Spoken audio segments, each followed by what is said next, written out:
Welcome back to fluid mechanics and rate processes. So, today we are going to start talking about kinematics.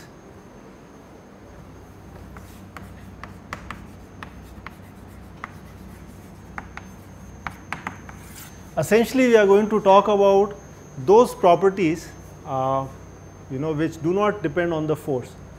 For example, the velocity and so on. So, these are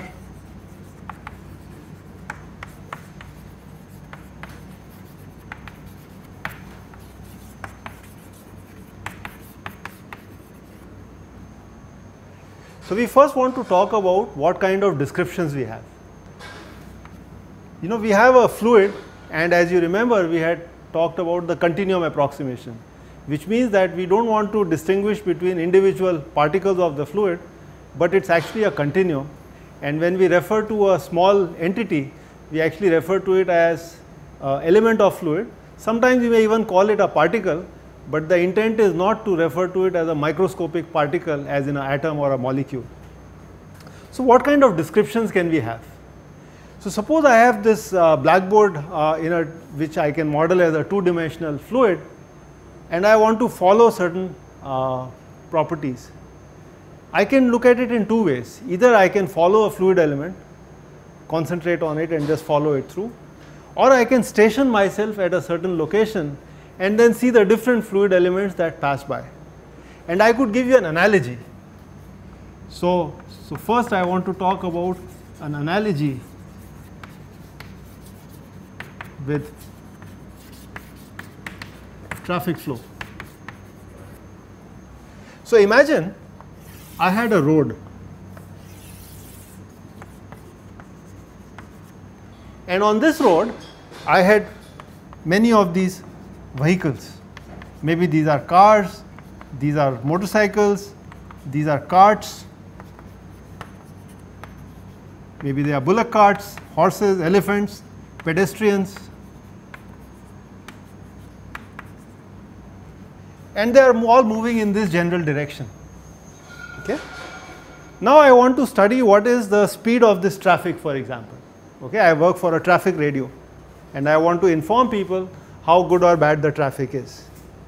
I can actually look at it in two ways. One way could be I could actually station myself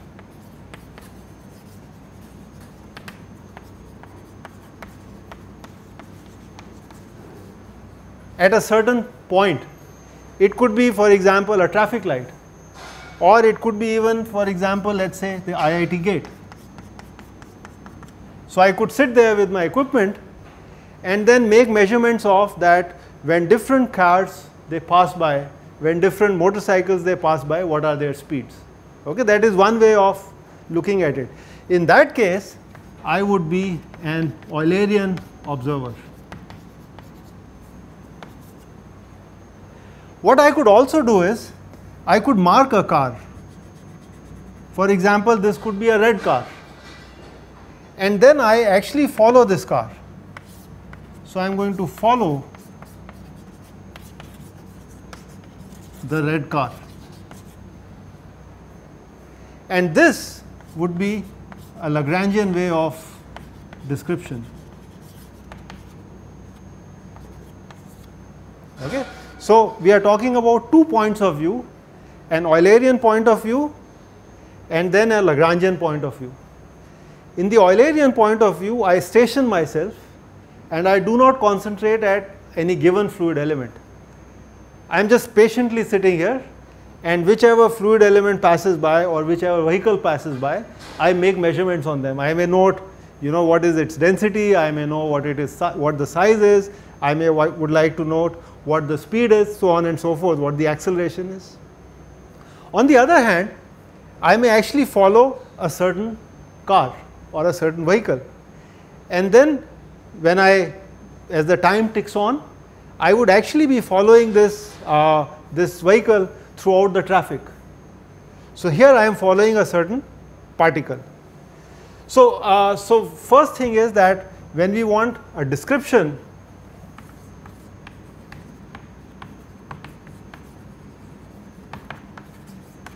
of a flow, I could be Eulerian or I could be Lagrangian.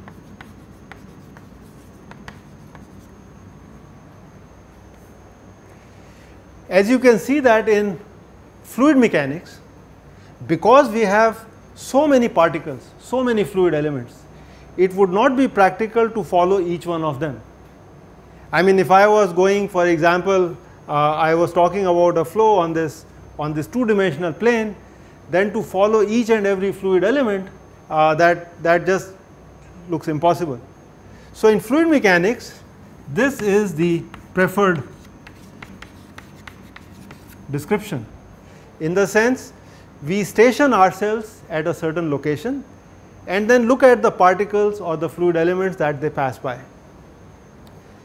But Lagrangian description, as you know, is we are following a certain element, and here this is important because the basic laws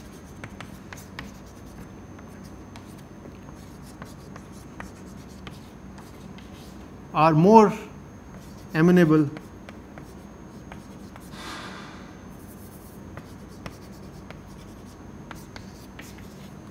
to this description.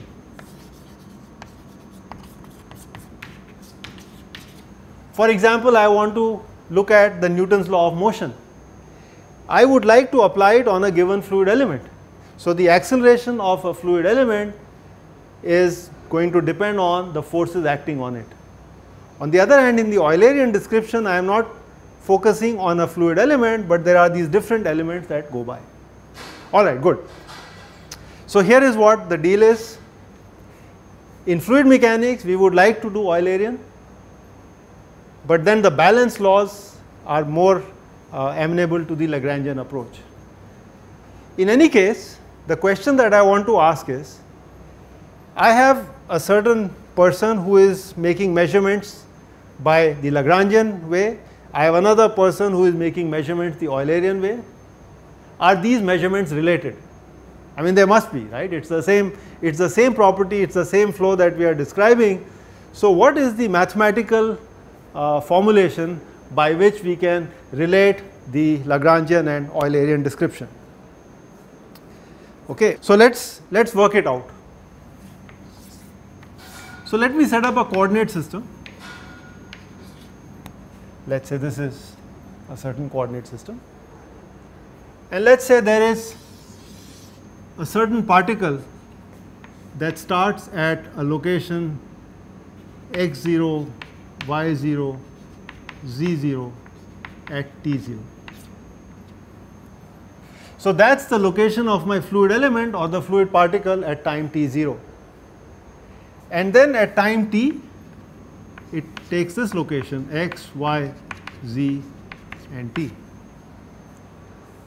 And then at another it would be at another location which I would call as x plus dx, y plus dy, z plus dz, and this would be at time t plus dt. So it's the same particle. I am trying to follow a Lagrangian approach. This is the particle P, and it actually goes through these various locations, time t and then a short time interval t plus dt. Of course, I have drawn them far apart so that the diagram does not get cluttered, but they are really the time is rather short between the two instants. Okay, if I am looking at a certain property, so eta is a property. It could be, for example, the temperature of the fluid element, it could be the pressure, it could even be the speed, it could be the velocity, the density, anything. So a generic property. What does it depend on?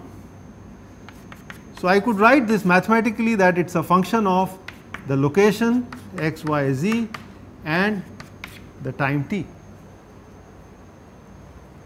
Okay? Because this particle could be at different locations at different times. So it's really a function of these four variables. And now I could ask, what causes a change in n? So what causes a change d eta? Well, This change could be caused by a change in the location x, a change in location y, z or t. Okay? So, it is a function of 4 variables, and therefore, I could write it like this. So, del eta by del t, where my x, y, z are constant, times a dt,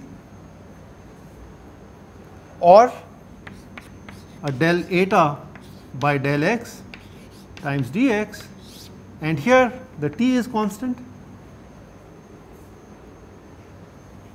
or I could say del eta by del y at the constant t, where a change in y, and likewise del eta by del z constant t dc. Okay. So, this here is the change in property for a certain fluid element.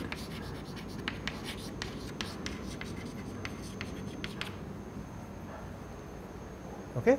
So, the thing is, I am following a certain fluid element and I am trying to figure out what causes the change. So, the point I am making is that as the fluid element goes from this location to this location, this is at time t, this is at time t plus dt, then how can I relate the changes? Well, this is the formula. So, dn is actually the property of a particle p as it moves from here to here. Okay. So, I can divide the whole equation by dt, and then I could get essentially the d eta by dt, and this is for a given particle slash element.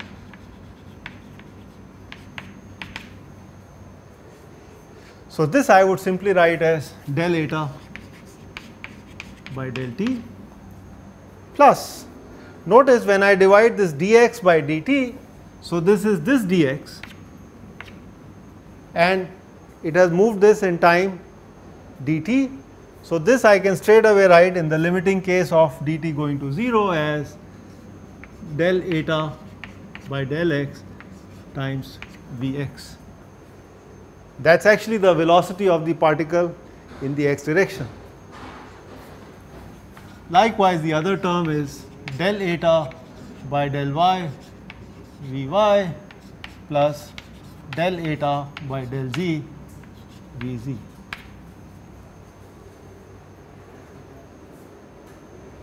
This quantity over here is known as d eta by dt. So, this we call as the total derivative.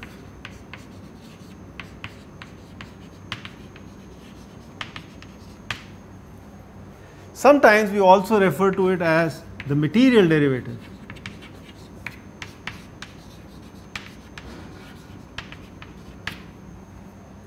It actually refers to the rate of change of eta of a certain fluid element.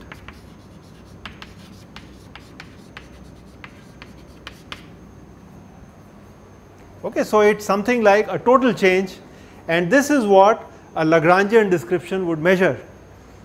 So, if I was to go behind this car on a motorcycle and drive my motorcycle at the same speed as the car, and thereby I would be able to record my speed and therefore the speed of the car, and then I computed an acceleration from that with time, the description I would get is the Lagrangian description, because I am following this particular car along the road. Okay.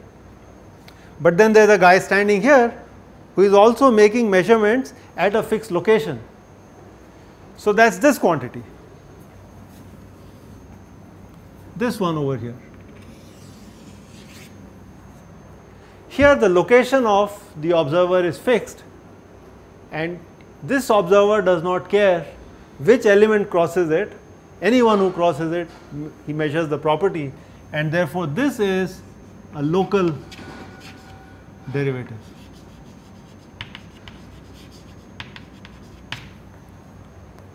Okay. So, we have the total derivative and this is the local derivative where you are not following any particular particle, you are just stationed at a certain location and different particles or different fluid elements go by. This over here is known as convective change. Okay, so let me rewrite this equation over here. So this is d eta by dt, this is del eta by del t, and this I can write as v dot gradient of eta. Okay. So notice I have made a compact notation for that quantity written over there in the white box, which is essentially Vx times del eta by del x plus Vy del eta by del y plus Vz del eta by del z. So now we have a fair idea of what is the relationship between the Lagrangian and Eulerian observations. So if I was to follow a fluid element or a particle, I would measure this. If I was to stay at a certain location and do Eulerian kind of measurements, I would measure this. And the difference between the two would be essentially that things are flowing and they are carrying certain properties with them. Okay. So we can also write this in general as d by dt of a certain property is del by del t of a certain property plus v dot this gradient of a certain property. Again, this is total, this is local, and this is convective.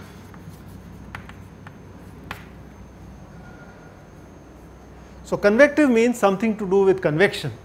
So a property is being convected with a certain speed or certain velocity v, and then the spatial changes in eta would contribute to actually the time changes in the d eta by dt. All right.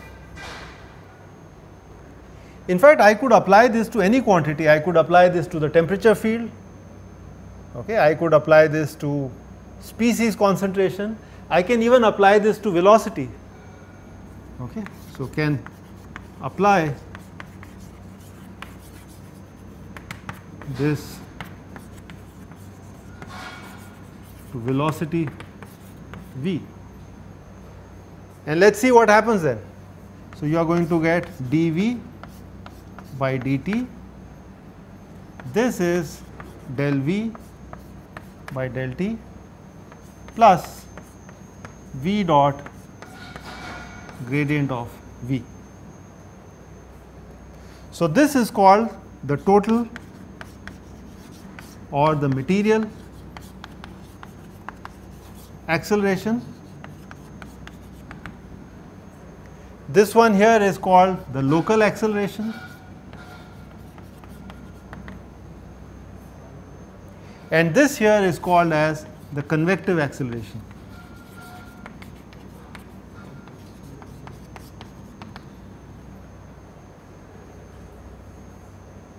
Okay. All right. So this is a very useful concept, and we are going to apply this to certain other concepts as we go along in the course. Okay. You can see that this is the material acceleration that actually would be applicable in the Newton's law of motion, the second law. Okay. So if I multiply this with mass times the acceleration, then in principle I could say that this should be related to the forces that are applicable on a certain fluid particle. Great. Maybe I should also expand this equation A. So, equation A is actually 3 scalar equations.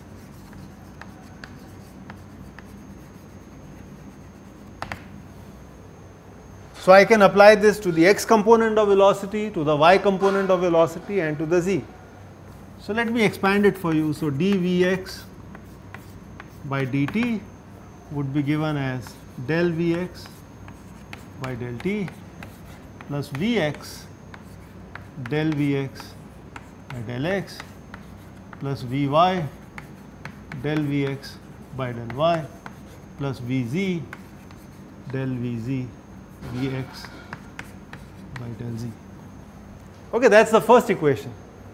And similarly, you would get the vy equation, which is del vy by del t. So, what we are saying is that if I look at the second component of velocity, the material rate of change of that is the local acceleration of that component plus a convective part. You know, I can write this mechanically, I mean Vx del by del x. So, this part remains the same, and only this quantity over here changes in the different equations. It is very important that you practice writing this.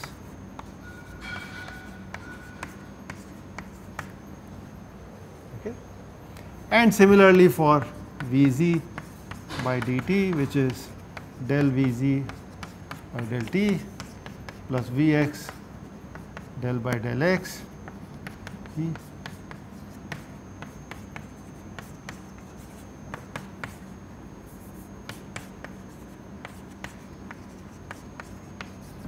There you go.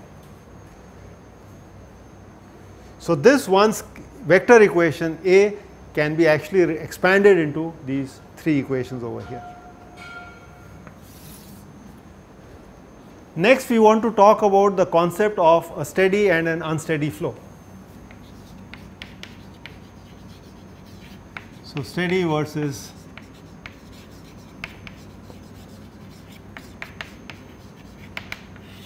unsteady flow. This is a little bit different than solid mechanics. As you will appreciate, a fluid flow by definition implies that fluid elements are moving. If they are not moving, there is no flow, and then of course, we are back to hydrostatics. So, we are not talking about that. We are talking about a situation where there is actually a flow. Okay? And then we want to ask a question, when is the flow steady? So, when the state does not change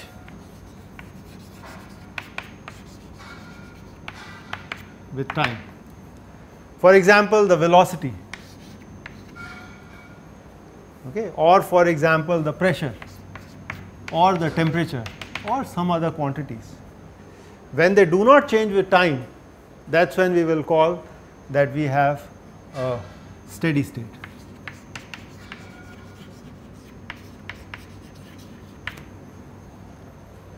So, this implies that del by del t is 0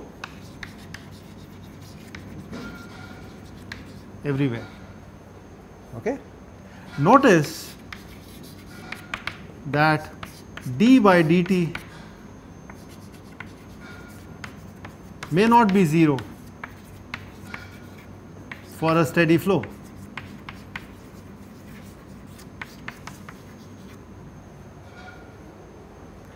And that is not so difficult to see. So, I can give you the example of the road again.